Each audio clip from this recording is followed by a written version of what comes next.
اعوذ باللہ من الشیطان الرجیم بسم اللہ الرحمن الرحیم وَيَدْعُ الْإِنسَانُ بِالشَّرِّ دُعَاءَهُ بِالْخَيْرِ وَكَانَ الْإِنسَانُ عَجُولًا۔ پیچھے ذکر فرمایا کہ قرآن مجید اس راستے کی طرف رہنمائی کرتی ہے جو سیدھا صاف ستھرا سچا ہے، اور ایمان والوں کو خوشخبری دیتی ہے کہ ان کے لیے بڑا اجر ہے جنت میں، اور جو لوگ ایمان نہیں رکھتے آخرت پر ان کے لیے تیار کیا ہے اللہ تعالیٰ نے دردناک عذاب۔ اس بات کو قرآن مجید ذکر فرماتا ہے، بیان کرتا ہے۔ لیکن انسان کیا کرتا ہے، انسان کی کیا عادت ہے؟ فرمایا کہ وَيَدْعُ الْإِنسَانُ بِالشَّرِّ دُعَاءَهُ بِالْخَيْرِ، اور مانگتا ہے انسان برائی کو جیسے کہ مانگنا اچھائی کو۔ انسان جو ہے جیسے اچھائی کو مانگنا چاہیے، اچھائی کی طرف لپکنا چاہیے، ایسے ہی انسان برائیوں کو مانگتا ہے، برائیوں کی طرف لپکتا ہے۔ یہ انسان ایسا کیوں کرتا ہے؟ فرمایا وَكَانَ الْإِنسَانُ عَجُولًا، اور ہے انسان جلد باز۔ اللہ تعالیٰ نے دنیا میں انسان کی ضروریات اور خواہشات کے لیے مختلف اسباب رکھے ہیں، مختلف طور طریقے رکھے ہیں۔ اب بعض اوقات کوئی ایسا طریقہ بھی ہوتا ہے جو انسان کی ضرورت کو پورا کر سکتا ہے یا خواہش کو پورا کر سکتا ہے، لیکن حقیقت میں وہ نقصان دہ ہوتا ہے، انجام کار کے اعتبار سے وہ نقصان دہ ہوتا ہے۔ لیکن فوری طور پر اگر دیکھا جائے، جلدی کے اعتبار سے دیکھا جائے تو وہ انسان کی ضرورت پوری کرتا ہے، خواہش پوری کرتا ہے، تو انسان اس کی طرف لپکتا ہے، حالانکہ وہ برا ہوتا ہے۔ انجام کے اعتبار سے وہ برا ہوتا ہے، انجام کے اعتبار سے وہ نقصان دہ ہوتا ہے۔ مثال کے طور پر کسی کے پاس مال ہے، کسی کے پاس کھانا ہے، اب انسان کو بھوک لگی ہے، انسان کو کھانے کی ضرورت ہے، تو بظاہر جلدی کا تقاضا تو یہ ہے، جلد بازی کا تقاضا تو یہ ہے کہ جس کے پاس کھانا ہے، جس کے پاس مال ہے، اس سے چھین کے کھا لے۔ تو یہ تو جلد بازی کا کام ہوا، اب جلدی میں وہ ضرورت اور خواہش تو پوری ہو گئی، لیکن انجام کے اعتبار سے، حقیقت کے اعتبار سے نقصان دہ ہے، حقیقت کے اعتبار سے، دنیاوی اعتبار سے بھی نقصان دہ ہے کہ جب چھینا جھپٹی ہونے لگے، ہر ایک چھینا جھپٹی کرنے لگے تو امن و سکون برباد ہو جاتا ہے، اور آخرت کے اعتبار سے بھی نقصان دہ ہے کہ اللہ رب العزت کی نافرمانی کی، جس کی وجہ سے جہنم میں جلنا پڑے گا۔ تو بظاہر دیکھنے میں جلد بازی کے اعتبار سے تو اچھا نظر آیا، لیکن حقیقت میں اور انجام کے اعتبار سے برا تھا۔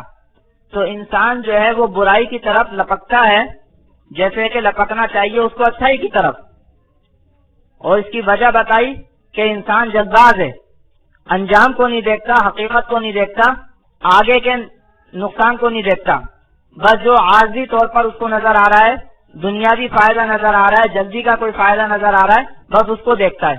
یہ اللہ رب العزت نے بڑی ہی اہم بات یہاں پر بتائی ہے، انسان کی فطرت میں جو جلد بازی ہے اس کو یہاں پر بتایا ہے، اور اس کی وجہ سے جو نقصان اٹھاتا ہے اس کو بتایا ہے۔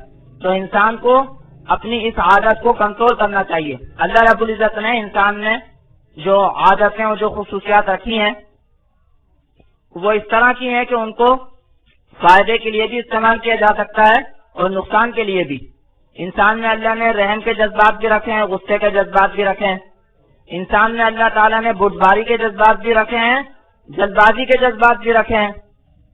تو ان کو اگر انسان اپنے موقع مال کے اعتبار سے استعمال کرے اور صحیح طریقے پر استعمال کرے تو ان جذبات سے فائدہ اٹھایا جا سکتا ہے۔ غصے کو غصے کی جگہ پر استعمال کرے، رحم کو رحم کی جگہ پر استعمال کرے، جلدی کو جلدی کی جگہ پر استعمال کرے، یعنی جیسے خیر کے کاموں کے لیے استعمال کرے، اور جو یعنی مثال کے طور پر لالچ ہے، حالانکہ لالچ کو عام طور سے برا سمجھا جاتا ہے، لیکن لالچ بھی ایسا جذبہ ہے کہ اس کو بھی اچھے کاموں کے لیے استعمال کیا جا سکتا ہے۔ آخرت کا لالچ ہو، آخرت کے اجر و ثواب کا لالچ ہو، جنت کا لالچ ہو تو وہ اچھا ہے، لیکن دنیا کا لالچ ہو، دنیا کے مال و متاع کا لالچ ہو تو وہ برا ہے۔ تو اس طرح جلد بازی جو اللہ نے انسان میں رکھی ہے، خلق الانسان من عجل، اللہ نے فرمایا انسان جو ہے وہ جلدی سے پیدا کیا گیا، مطلب اس میں جلد بازی رکھی گئی ہے۔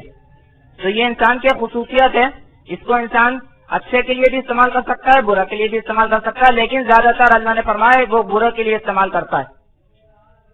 تو جلد بازی کی وجہ سے جو ہے وہ برائی کو بھی ایسے مانگتا ہے جیسے کہ اچھائی کو مانگنا چاہیے، برائی کی طرف بھی ایسے لپکتا ہے جیسے اچھائی کی طرف لپکنا چاہیے۔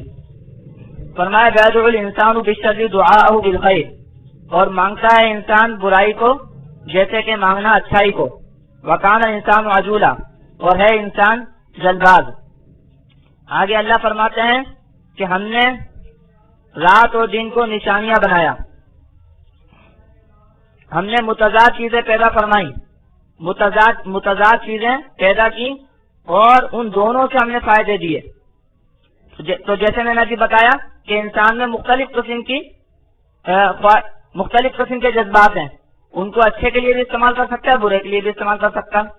تو اس طرح اللہ نے کائنات میں بھی مختلف چیزیں بنائی ہیں، ان کو انسان فائدے کے لیے بھی استعمال کر سکتا ہے اور غلط بھی استعمال کرتا ہے۔ وَمَا وَجَعَلْنَا اللَّيْلَ وَالنَّهَارَ آیَتَيْن، اور ہم نے کیا رات اور دن کو دو نشانی، رات اور دن کو ہم نے اپنی قدرت و عظمت کی دو نشانی بنایا۔ رات اور دن میں جو مختلف قسم کے معاملات ہوتے ہیں، جس طرح رات آتی ہے، دن آتا ہے، گھٹتے ہیں بڑھتے ہیں، ان سب میں اللہ تعالیٰ کی قدرت اور عظمت کی نشانیاں ہیں اور انسان کے لیے اس میں بڑے فائدے ہیں۔ تو فَمَحَوْنَا آیَةَ اللَّیْلِ، بس چھائی ڈالی ہم نے رات کی نشانی میں، مٹایا ہم نے رات کی نشانی کو، رات کی نشانی کو ہم نے تاریک بنایا، رات کی نشانی کو ہم نے تاریک بنایا۔ رات تاریک ہوتی ہے، اندھیری ہوتی ہے، اس کے اندر اسی کے مناسب کام ہوتے ہیں، آرام ہوتا ہے، سکون ہوتا ہے، لیکن بعض لوگ غلط بھی استعمال کرتے ہیں گناہوں کے لیے، چوری چکاری کے لیے۔ تو اب وہ انسان کے اوپر ہے کہ وہ اس نشانی کو کس طریقے سے استعمال کرتا ہے۔ اور فرمایا وَجَعَلْنَا آیَةَ النَّهَارِ مُبْصِرَةً، اور کیا ہم نے دن کی نشانی کو دکھلانے والی۔ دن کی جو نشانی ہے یہ دکھلانے والی ہے۔ دن میں یہ خصوصیت ہے کہ دن ہمیں دیکھنے کی صلاحیت مہیا کرتا ہے، دن میں بہت ساری چیزیں نظر آتی ہیں۔ لِتَبْتَغُوا فَضْلًا مِنْ رَبِّكُمْ، تاکہ تم تلاش کرو تمہارے رب کا فضل، تمہارے رب نے جو فضل رکھا ہے، کسب رکھا ہے، مال و متاع اسباب رکھا ہے، وہ تلاش کرو، اپنے جینے کا سامان جو ہے وہ تلاش کرو۔ تو دن میں یہ فائدہ ہوتا ہے، لیکن اس میں بھی جیسے میں نے بتایا بعض لوگ غلط بھی اس کو استعمال کرتے ہیں۔ تو فرمایا کہ وَجَعَلْنَا اللَّيْلَ وَالنَّهَارَ آیَتَيْن، اور کیا ہم نے رات اور دن کو دو نشانیاں۔ فَمَحَوْنَا آیَةَ اللَّيْلِ، بس ہم نے تاریک کیا رات کی نشانی کو۔ وَجَعَلْنَا آیَةَ النَّهَارِ مُبْصِرَةً، اور ہم نے دن کی نشانی کو کیا دکھلانے والا۔ لِتَبْتَغُوا فَضْلًا مِنْ رَبِّكُمْ، تاکہ تم تلاش کرو اپنے رب کی جانب سے فضل۔ وَلِتَعْلَمُوا عَدَدَ السِّنِينَ وَالْحِسَابَ، اور تاکہ تم جانو سالوں کی گنتی اور حساب۔ یہ رات اور دن سے جو ہے وہ سال پتہ لگتے ہیں، رات اور دن سے ایک دن ہو جاتا ہے، 2 دن ہو جاتے ہیں، پھر مہینہ ہوتا ہے، پھر سال، اسی طرح دوسرے حساب کتاب بھی اس سے معلوم ہوتے ہیں۔ تو یہ بھی اس کا ایک بڑا فائدہ ہے۔ وَلِتَعْلَمُوا عَدَدَ السِّنِينَ وَالْحِسَابَ، اور تاکہ تم جانو سالوں کی گنتی اور حساب۔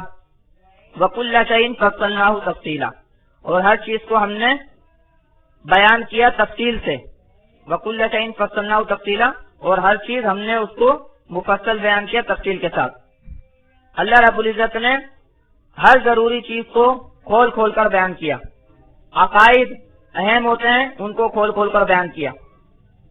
جہاں پر بھی تفصیل کی ضرورت تھی اللہ نے اس کو مجمل نہیں رکھا، ہاں جہاں تفصیل کی ضرورت نہیں تھی یا وہ تفصیل انسان کے مناسب نہیں تھی وہاں پر تفصیل نہیں کی، لیکن جہاں پر بھی تفصیل کی ضرورت تھی، جو تفصیل انسان کے مناسب تھی، وہاں جگہ جگہ تفصیل کی گئی ہے۔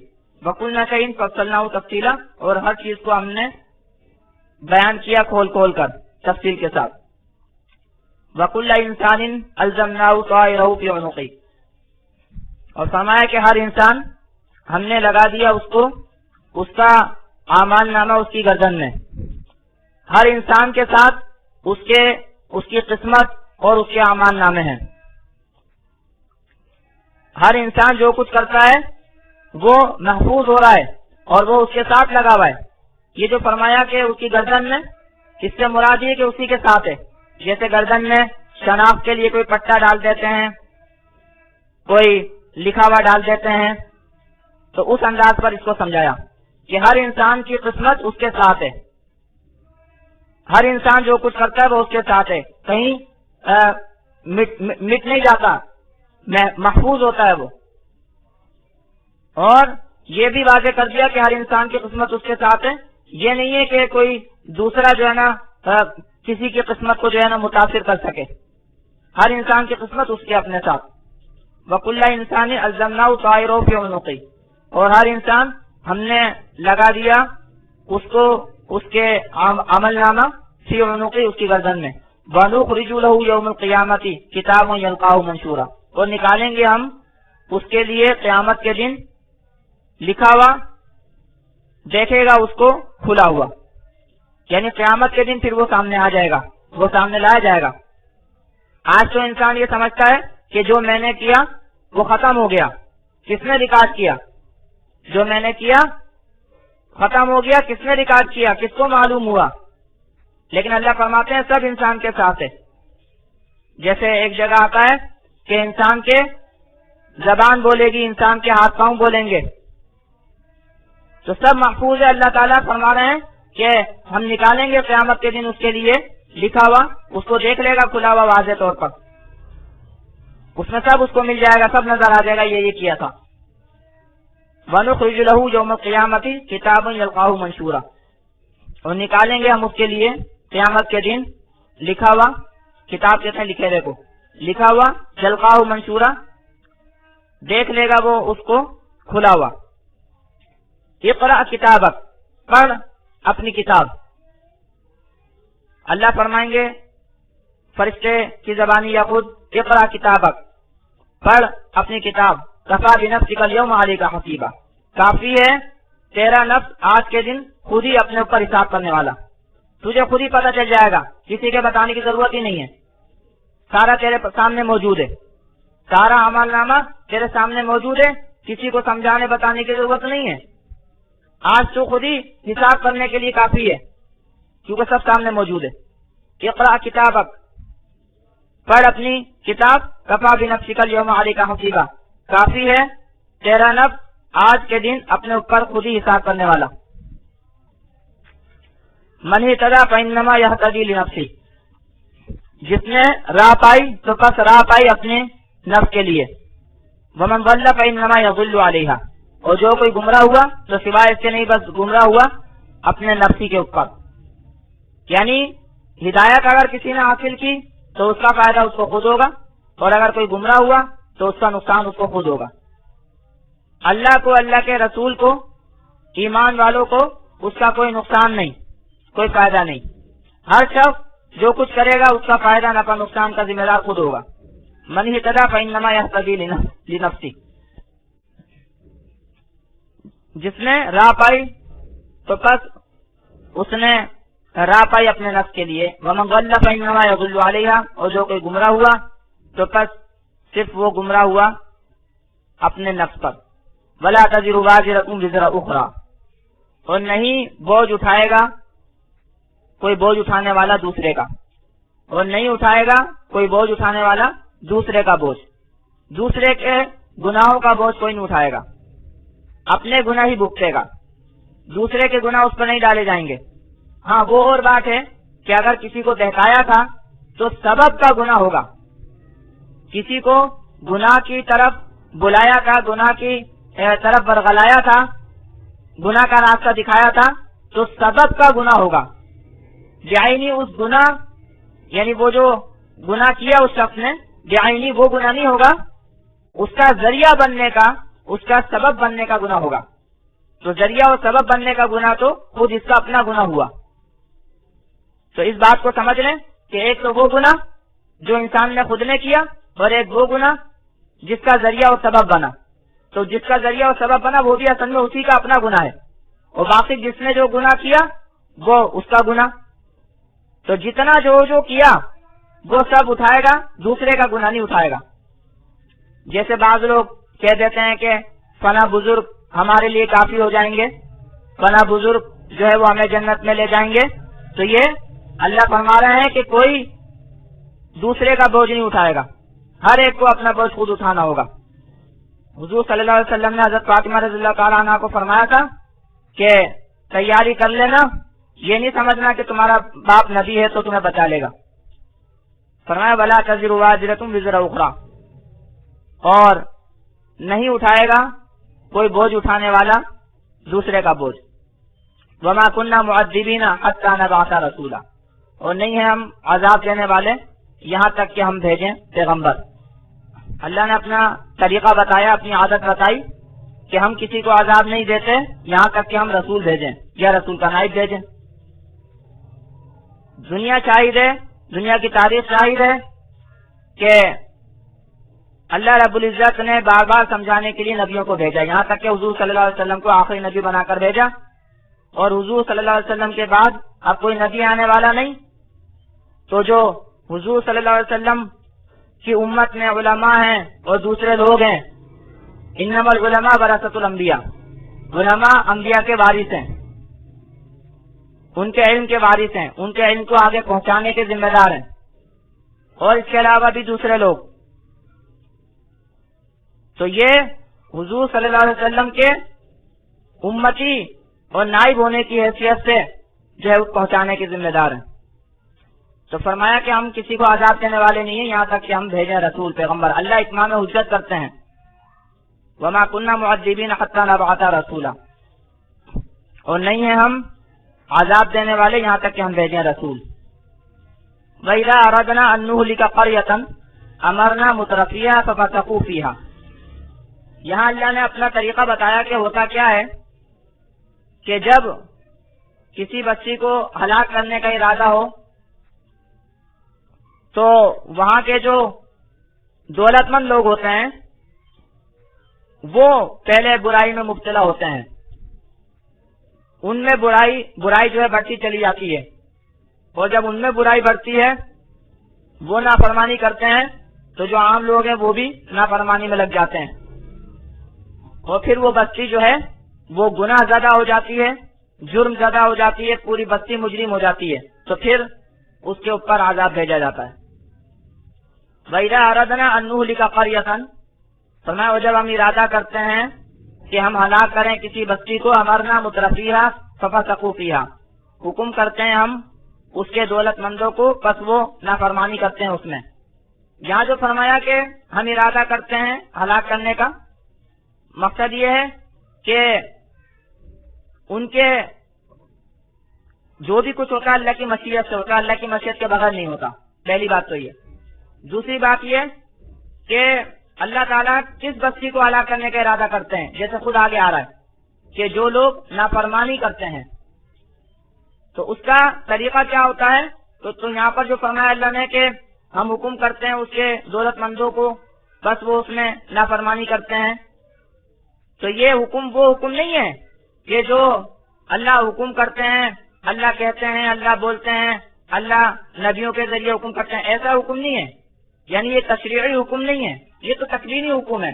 یعنی اللہ جو ہے وہ اسباب بنا دیتے ہیں، ایسے اللہ تعالیٰ ایسے اسباب بنا دیتے ہیں، مہیا کر دیتے ہیں کہ وہاں کے جو دولت مند ہیں وہ برائیوں میں لگ جاتے ہیں، نافرمانیوں میں لگ جاتے ہیں. یہ تکوینی امر کہتے ہیں مفسرین اس کو. اللہ نے جو انتظامات کیے ہیں وہ انتظامات اس طور پر ہوتے ہیں کہ وہاں کے جو دولت مند ہیں وہ برائیوں میں مبتلا ہو جاتے ہیں، برائیوں میں لگ جاتے ہیں. جیسے بہت سی جگہ ایسی ہیں کہ جہاں پر دولت مند جو ہے وہ برائیوں میں لگے پڑے، پھر جو عام لوگ ہوتے ہیں وہ بھی اسی میں مبتلا ہو جاتے ہیں. تو فرمایا وَإِذَا أَرَدْنَا أَن نُهْلِكَ قَرْيَةً، اور جب ہم چاہتے ہیں کہ ہم ہلاک کریں کسی بستی کو، امرنا مترفیہا، ہم حکم کرتے ہیں اس کے دولت مندوں کو، ففسقوا فیہا، بس وہ نافرمانی کرتے ہیں اس میں، فحق علیہا القول، بس ثابت ہو جاتا ہے اس بستی پر بات، بس ثابت ہو جاتی ہے اس بستی پر بات، عذاب کی بات، عذاب کا حکم جو ہے اس بستی پر ثابت ہو جاتا ہے. اتنے وہ لوگ نافرمان ہو جاتے ہیں. فدمرناہا تدمیرا، بس ہلاک کر دیتے ہیں ہم اس کو ہلاک کرنا، مکمل طور پر بالکل تباہ و برباد کر دیتے ہیں ہم اس کو، جڑ سے اکھاڑ دیتے ہیں. یہ اللہ نے بتایا، یہ اس لیے بتایا تاکہ ہم اور آپ لوگ بھی اپنے آپ پر، اپنی بستی پر، اپنے شہر پر غور کریں کہ کیا ہوتا ہے اور کیا ہو رہا ہے۔ تو فرمایا فحق علیہ القول، بس ثابت ہو جاتی ہے اس کے اوپر بات، یعنی اللہ کے عذاب کی بات اس پر ثابت ہو جاتی ہے۔ فدمرناها تدمیرا، بس ہلاک کرتے ہیں ہم اس کو خوب۔ تو فرمایا وکم اہلکنا من القرون من بعد نوح، مثال دینے کے لیے سمجھا رہے ہیں، یعنی یہ جو اللہ نے فرمایا کہ ہم اس طرح بستی کو ہلاک کرتے ہیں، تو آگے اللہ نے اس کی نظیر بیان فرمائی کہ دیکھو نظیروں سے ثابت ہے، نظیروں سے ثابت ہے، اس طرح ہو چکا ہے۔ تو کتنی ہلاک کر دی ہم نے بستیاں نوح کے بعد۔ یہ جو ہم کہہ رہے ہیں یہ نظائر سے ثابت ہے، ایسی نظیریں ہو چکی ہیں، ایسے واقعات ہو چکے ہیں، کتنی ہی بستیاں ہم نے ہلاک کی نوح کے بعد۔ نوح علیہ السلام سے پہلے انسانوں میں شرک اور بت پرستی نہیں تھی۔ نوح علیہ السلام تک، نوح علیہ السلام سے پہلے انسانوں میں کچھ گناہ تو تھے لیکن عقائد خراب نہیں تھے، شرک نہیں تھا۔ نوح علیہ السلام کے زمانے میں جو ہے وہ شرک پھیلا، یعنی کہ ان کے زمانے سے کچھ پہلے پھیلا، اور نوح علیہ السلام کو اسی لیے اللہ نے نبی بنایا کہ اس شرک کی نفی کریں، اس شرک سے روکیں، اور 950 سال تقریباً وہ تبلیغ کرتے رہے، سمجھاتے رہے۔ لیکن وہ لوگ جب نہیں مانے تو پھر اللہ کا عذاب آیا طوفان نوح کی صورت میں، اور اس کے بعد بھی مختلف لوگوں پر مختلف زمانوں میں عذاب قوموں پر آئے۔ تو نوح علیہ السلام کے بعد آئے، نوح علیہ السلام سے پہلے نہیں آئے۔ فرمایا وکم اہلکنا من القرون من بعد نوح، اور کتنی ہلاک کر دی ہم نے بستیاں نوح کے بعد۔ وکفی بربک بذنوب عبادی خبیرا بصیرا، اور کافی ہے تیرا رب اپنے بندوں کے گناہوں کے ساتھ خبردار دیکھنے والا۔ تیرے رب کو کسی کی ضرورت نہیں ہے، تیرے رب کو سب معلوم ہے، تیرے رب کو سب معلوم ہے لوگوں کے گناہ، تیرا رب خبردار ہے، دیکھنے والا ہے۔ جو گناہ کوئی کر رہا ہے اللہ کو سب معلوم ہے، اللہ خبردار ہے، اللہ دیکھنے والا ہے، اللہ کو بتانے کی ضرورت نہیں ہے، اللہ کو سب معلوم ہے۔ وَكَفَى بِرَبِّكَ بِذُنُوبِ عِبَادِهِ خَبِيرًا بَصِيرًا، اور کون سا گناہ کیسا ہے، کون سا گناہ کتنا ہے، کس پر عذاب آنا چاہیے نہیں آنا چاہیے، کب آنا چاہیے، یہ اللہ کو سب معلوم ہے۔ وَكَفَى بِرَبِّكَ بِذُنُوبِ عِبَادِهِ خَبِيرًا بَصِيرًا، اور کافی ہے تیرا رب اپنے بندوں کے گناہوں کے ساتھ خبردار دیکھنے والا۔ آگے اللہ رب العزت بیان فرما رہے ہیں کہ مختلف لوگ ہوتے ہیں، ان کا مختلف طریقہ ہوتا ہے، ان کی مختلف سوچ ہوتی ہے، جس کی جیسی سوچ ہوتی ہے اللہ ویسا کرتے ہیں۔ فرمایا من کان یرید العاجلۃ عجلنا له فیہا ما نشاء لمن نرید ثم جعلنا له جہنم یصلاها مذموما مدحورا، جو کوئی چاہتا ہے جلدی کو، جلد والی کو، یعنی کہ دنیا کو، جو کوئی ارادہ کرتا ہے، جو کوئی چاہتا ہے جلدی والی کو یعنی کہ دنیا کو، عجلنا له فیہا، ہم جلدی دے دیتے ہیں اس کو، اس میں ما نشاء جو ہم چاہتے ہیں، لمن نرید جس کے لیے چاہتے ہیں، ثم جعلنا له جہنم، پھر ہم نے کی اس کے لیے جہنم۔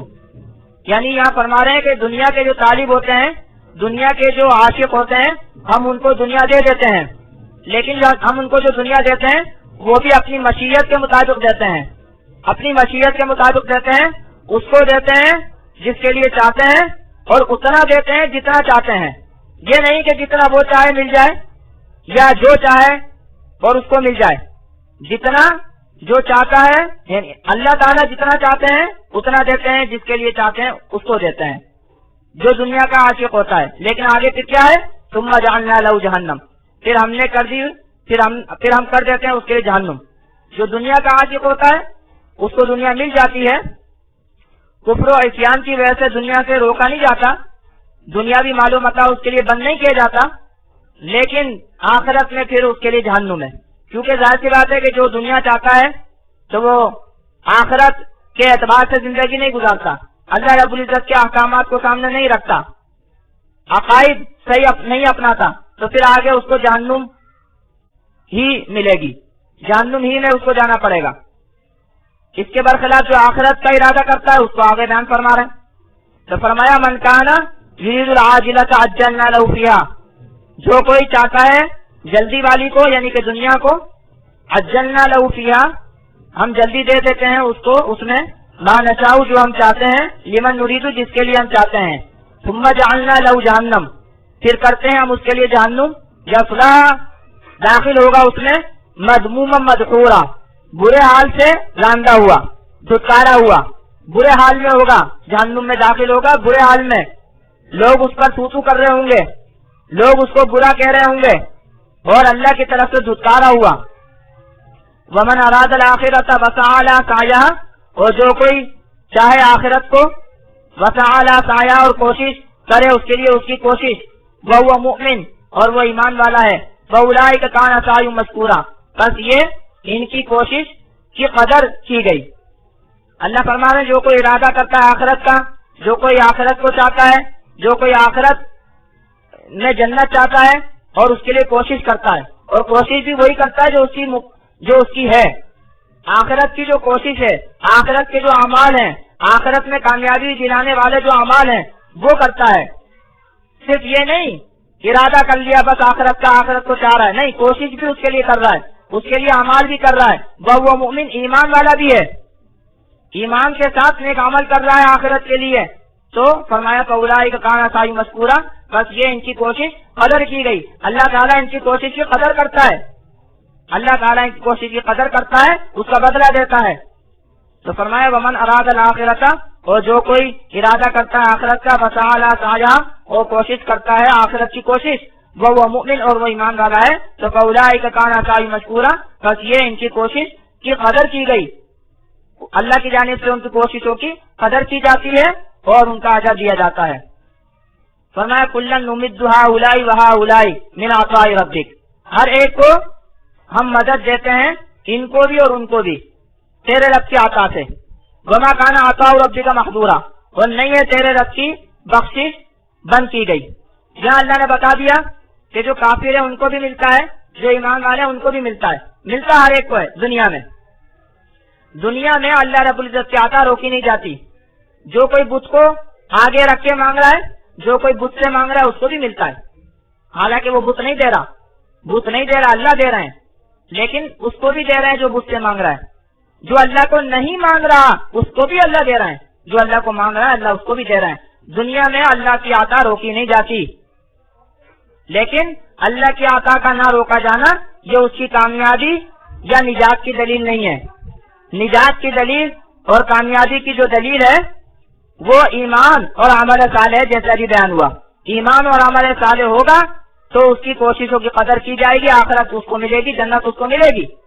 اور اگر دنیا ہی کا طالب ہے، دنیا ہی کا عاشق ہے، پھر جہنم اس کے لیے تیار ہے۔ تو اللہ فرما رہے دنیا میں جو کچھ دیا جاتا ہے یہ کسی کی کامیابی یا ناکامی کی دلیل نہیں ہے، دنیا میں تو سب کو دیا جاتا ہے۔ فرمایا کلا نمد هؤلاء وهؤلاء من عطاء ربک، ہر ایک کو ہم مدد دیتے ہیں، ان کو بھی اور ان کو بھی تیرے رب کی عطا سے، یہ تو رب کی عطا ہے، سب کو ملتی ہے۔ وما کان عطاء ربک محظورا، اور نہیں ہے تیرے رب کی عطا بند کی گئی۔ انظر کیف فضلنا بعضهم علی بعض، دیکھ کیسے بڑائی دی ہم نے بعض کو بعض پر۔ دنیا میں بھی ایک دوسرے کو بعض کو بعض پر بڑائی حاصل ہوتی ہے، کوئی دولت مند ہے، کوئی کسی کے پاس دولت زیادہ ہے، کسی کے پاس کم ہے، کسی کے کیسے حالات ہیں، کسی کے کیسے حالات ہیں، یہ اللہ نے مختلف صورتحال رکھی ہے۔ اس سے یہ اس بات کی دلیل نہیں ہے کہ اللہ کس سے خوش ہے، اللہ کس سے خوش نہیں ہے۔ دنیا میں جو حالت ہے، دنیا میں کسی کو معلوم ہوتا کتنا ملا ہوا ہے، کتنا ملا ہوا ہے، کسی کو کے پاس کتنا اسباب ہے، کتنا اسباب ہے، یہ اس بات کی دلیل نہیں ہے کہ اللہ اس سے خوش ہے، اس سے خوش نہیں ہے، یہ کامیابی اور ناکامی کی دلیل نہیں ہے، یہ تو اللہ نے اپنی حکمت و مصلحت کے مطابق رکھی ہے۔ اللہ یبسط الرزق لمن یشاء ویقدر، اللہ تعالیٰ جس کے لیے جس چاہتے ہیں کھول دیتے ہیں، جس کے لیے چاہے تنگ کر دیتے ہیں۔ تو فرمایا انظر کیف فضلنا بعضهم علی بعض، دیکھ کیسے بڑائی دی ہم نے ان کے بعض کو بعض پر۔ وللآخرۃ اکبر درجات واکبر تفضیلا، اور آخرت زیادہ بڑی ہے درجوں میں اور زیادہ بڑی ہے بزرگی دینے میں، بڑائی میں۔ آخرت میں بھی اسی طرح درجات ہیں، آخرت میں بھی اسی طرح درجات ہیں۔ مثال کے طور پر اگر کوئی جہنم ہے، کوئی جہنمی ہے تو اس کے بھی درجات ہیں، کوئی کتنے برا عمل کرنے والا ہے، کوئی کتنے برا عمل کرنے والا ہے، تو کوئی جہنم کے کسی طبقے میں تو کوئی کسی طبقے میں ہے. اسی طرح جنت کے درجات ہیں، کوئی کتنا اچھا عمل کرنے والا ہے، کوئی کتنا عمل کرنے والا ہے. تو جنت کے بھی درجات ہیں، تو جنت میں بھی درجات ہیں، آخرت کے بھی درجات ہیں. اور آخرت میں بھی چھوٹائی بڑائی ہے لوگوں میں، کسی کا درجہ بڑا کسی کا درجہ چھوٹا. جہنم میں بھی چھوٹائی بڑائی ہے درجوں میں. تو جس طرح دنیا میں یہ اللہ تعالیٰ سمجھا رہے ہیں کہ دیکھو دنیا میں بھی جس طرح ایک دوسرے سے کم زیادہ ہوتے ہیں تو اسی طرح آخرت میں بھی ایک دوسرے سے کم زیادہ ہوں گے.